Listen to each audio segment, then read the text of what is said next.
leading us then into our third hour of Power Perspective right here on Power 98.7. Thank you so much for staying tuned. Remember that you can get in touch with us on 0861987000. In the conversations that we are having, do take part. Would love to hear your perspective too on some of the issues that we are tackling this evening. And up next, we are in conversation with the KZN HOD, Head of Department Nkosinathi Ngcobo, together with Thobo Khathola, who is the founder, managing director and CEO of Lion Tutoring. And we speak about South Africa's education system in disadvantaged areas, because we do know that KZN and other provinces actually, and the education departments in the provinces, that they plan, or they close schools because of, not a lot of learners in the school, low enrollment rates. And so they then they are forced actually, I think at some point, to close down these schools and find other spaces where these learners can then go. And the KZN Education Department saying it plans to permanently close over 900 schools, and most of these schools are based in rural areas. They say the closure of over 250 schools is expected to start next year. So we'll be speaking then to Head of Department Nkosinathi Ngcobo, who is from the Department of KwaZulu-Natal's Education Department. Did I say Department of KwaZulu-Natal? From the province of KwaZulu-Natal's Education Department. And also joining me in studio is Thobo Khathola, as I mentioned, the founder, managing director and CEO of Lion Tutoring, on how government can improve the state of learning in disadvantaged areas. And as soon as we get hold of the HOD, we will then bring him through into this conversation. Let me then start with you, Thobo. Good evening, first of all. Thank you so much for coming in. Yeah, evening, Tshegohaco. Thank you very much for having me here. So we do know, as I've mentioned, that there's low enrollment in some of these areas, right? Especially in KZN, but also we know, I think other provinces such as the Eastern Cape, they also face these kind of situations. What do you think causes this low enrollment in some of the schools that are in these rural or disadvantaged areas? Yeah, that's a good question. I've seen also in other parts, apart from the KZN, but even here in Gauteng, you'd find that most students or parents, they don't have incentive, or they don't see the reason why students should be going to school. So they get them into early jobs. I know there's a lot of kids who are employed. There are a lot of kids we see even just driving down the streets, dancing at the robots, trying to do something to put money or to bring food to the household, and which is really not advisable, because students or children at that age, or as minors, they have the right to education. They need to be given that opportunity to learn. And most of them, it's not that they are dull or anything, it's just circumstantial. The child has to also bring money to the household to eat. And you find that some of them, even parents have passed away or there's only one raised by their grandmother or raised by one parent, and they have to help out in the household. So that is what I've observed. And the issue, of course, of, like you mentioned, it's the circumstances that these families and these children find themselves in, right, when it comes to being able to actually go to school. No. But what do you think, government can only do so much, right? And I think with the Basic Education Department, they've really tried to enforce that learners go to school from a particular age until a certain age, right? But what do you think can be done? Let's start from a community perspective when it comes to ensuring that these schools are not closed because of low enrollment. Yeah, so I think we could do more. I think it's just not for the government, even private sector, we can, it's a whole community. Like Kastswana, we say that a child is a product of their community. So it's not just only up to the government, but we used to have it back in our days, where if a parent would walk past you during time that they know you are supposed to be at school, they would actually come up and say, why are you here? You know, you should be in school. Just by looking at, seeing that you are an underage child. So I think even just the community, the private sector, we've worked with, in Botswana, we've worked with other, CSR projects with your FNB foundations and other foundations where they'll come out and say, you know what, we want to partner with you guys so that you can help students, make drive students away from the streets and into the schools. So I think it is a collective effort from not just the government, but, the whole community. Absolutely. And I mean, the education department would often say that education is a societal matter, Yeah. right? Which I believe is true. Let's then bring into this very conversation Nkosinathi Ngobo, who is the head of departments, at the head of department for the Department of Education in KwaZulu-Natal. Mr. Ngobo, good evening. Thank you so much for your time. In terms of legality, we still go through process.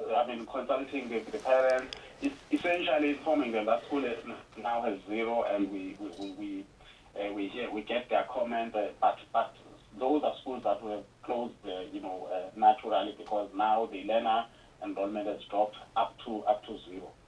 So you can see that we're not just going to close a school, which has maybe 120 left. Mm-hmm. Mm-hmm. Yeah.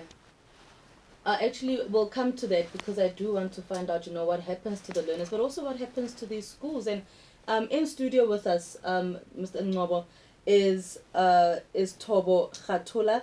He is the founder, managing director, and CEO of Lion Tutoring. And, before we started our conversation, we did actually, both of us mention that this is not just a KZN issue, the closing down of schools, that it is a national issue that is taking place. But also we are finding that of course, we will report where there's a larger number, but also not realizing that KZN has got the most learners and the most schools. It's quite a big province when it comes through to education.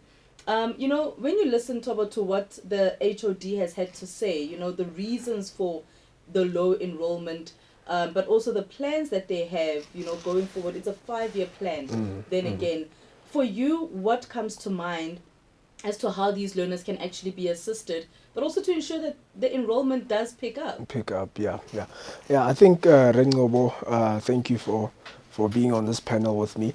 I think the main thing also is if maybe there could be some kind of a study conducted to find out how many of the students are eligible to be schooling are maybe out, not to say in the streets, because some of them, even where I'm from, you'll find that in the farms, so it's just to find out how much of the population or the youth population is not in school, is out there. But I do understand Rengobo's reasons. And the other thing also is the facility itself. I think that is one thing that I was just meditating on, because I'm actually trying to, go to KZN in my mind and, just picture to see some of those schools that Rengobo mentioned of, 0 students, to say, the facility is there, government has put up the facilities, there are classrooms, what now then happens with those facilities, is there a way that, the local municipality or the local government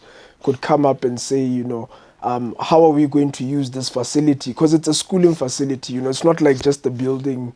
It was created for students, so I was just meditating to say, what can a facility like that be used for?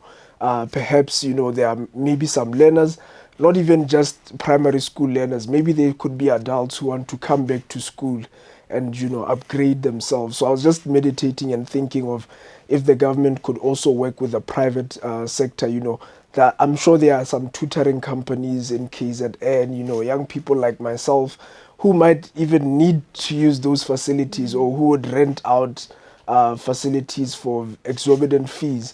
But, if the government is saying, here's a facility that we've set up and we are commissioning you, young man or young lady, to say, bring educators, bring learners in. Because, once we think once we think learners, we're always thinking of, children, but even myself and yourself, if we have missed a certain level in our schooling, there are people that would like to come through and say, let me go back and do that. I finished in standard 3 or standard 4. Let me go back and, at least try the basics, the basic reading, the basic writing that can improve our literacy as a nation.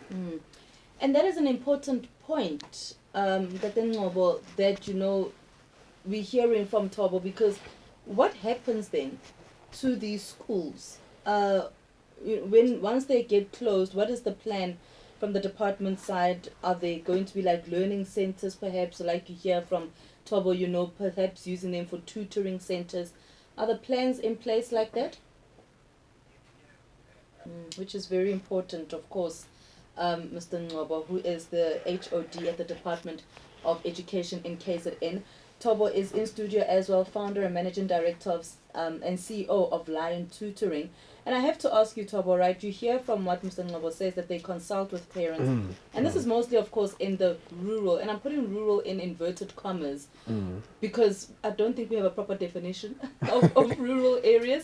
But, for you as the CEO of Lion Tutoring, what is the kind of work that you would do then in these rural areas to assist the learners? Yeah, that's a good question. We've actually worked with underprivileged communities in the past. We had Mogoditsane Primary School, and it was, the school was just built behind some shebeens, So you'd have the students come with knives at school. I remember the principal used to confiscate knives and drugs, and we are talking of a primary school in the rural community. So we have worked in situations like that.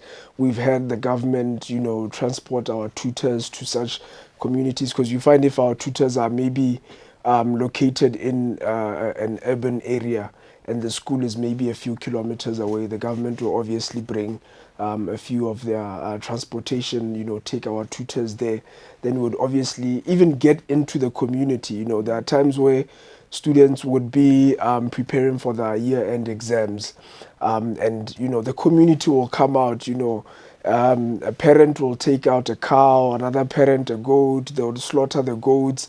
The kids will be sleeping at school, and our tutors will be coming through to have a camp for them. So we've had many of those in the underprivileged communities, working together with the government, working together with the private sector, private sector also coming and utilizing the corporate social responsibility mandates or budgets effectively into the community, because the community is willing. One thing I've just heard from Rengo Bukore, the community was just as the school was just about to close, they came together and say, what, let's meet this target, let's try to bring in students. And I'm telling you, once the community is behind it, it will go through. They'll go into the streets, they'll check whose child is not at school, they'll get into the farms, they'll check whose child is not at school until they meet their target. Because like what Rengo was saying, if a school closes down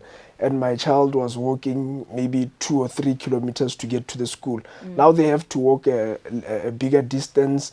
Or if transport is organized, if the transport is not there, then the children are not going to school. So the community, once the community is there, once we hold hands together with the government, together with the private sector, there's nothing that is impossible.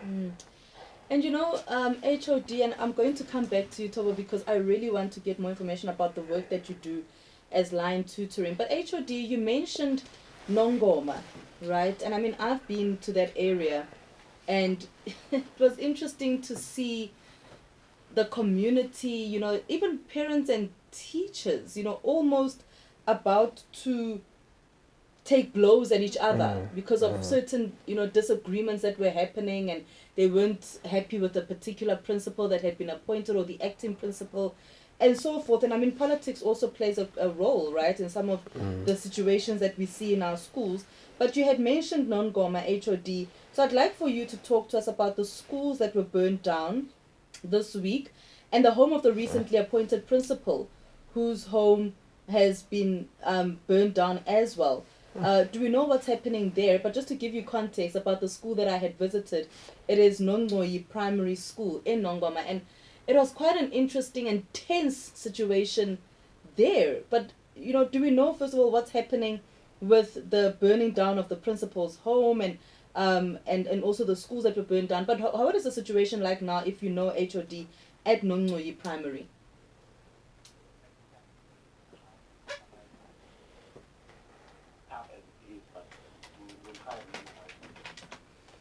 Thank you for your indulgence on that very, issue that took place at that very school, primary school. Shocking indeed. But Thobo, what is the additional work that you do together with the such departments, as KZN Education Department or other education departments within the country? What are some of the other work that you do as the CEO or as line tutoring?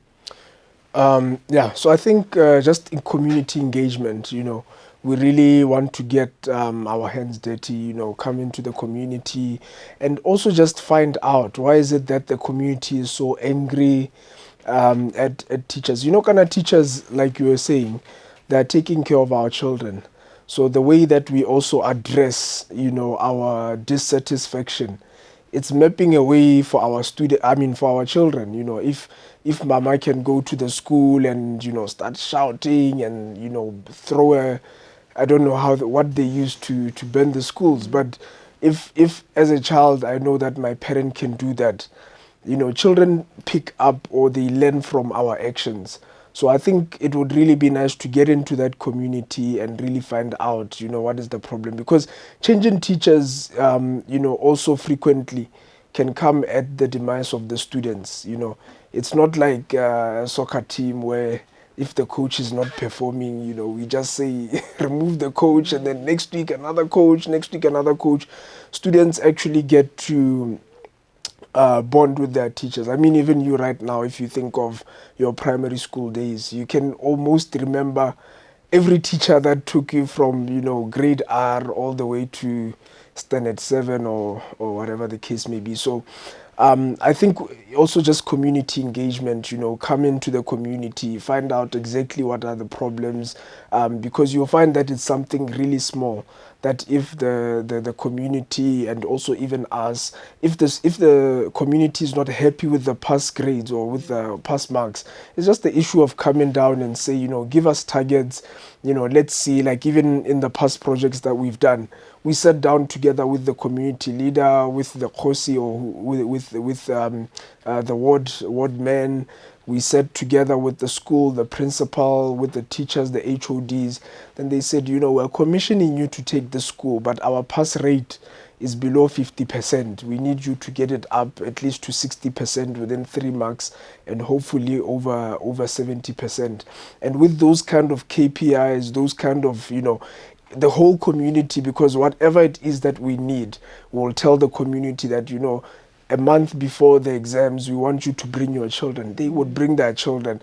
They would even go as far as, like I'm saying, making donations to say if our children are sleeping at school, make those kind of donations. Even the parents themselves, some of them were to even guard the school to make sure that no one gets into the school. So I think community engagement is very important at this stage. Let's take a few calls, or just the one. Thabo in Hammanskraal, good evening to you. All right, Tammy. Okay, let's not veer off. All right, you've made your point. Thank you, Thabo. Tammy in Pretoria. I mean, also just to clarify, because Nathi Ngobo is the KwaZulu-Natal Department of Education head of department. So Tammy and Thabo, Gauteng, he is about schools in KZN. So I think your comments and your concerns and your anger at this point, speaking mainly about schools in Gauteng, is not supposed to go to Mr. Ngobo. We are speaking to him about KZN schools and the plans that they have when they do decide to close these schools. I just thought I should definitely put that out there, so that he's not unfairly attacked in this very regard. And I'm sure also if you want to get more information, you can go to their website, and I'm sure they'll be able to give you pictures of what they've done with some of the schools. just putting it out there. Nkosinathi Ngcobo, who's the HOD at the Department of Education in KZN, I'm going to request that you please hang 10 for me, just to, if you would like, respond to the two callers that we got. Thobo, please also just hang 10. We will continue our conversation straight after news. Nomusa Zwane standing by.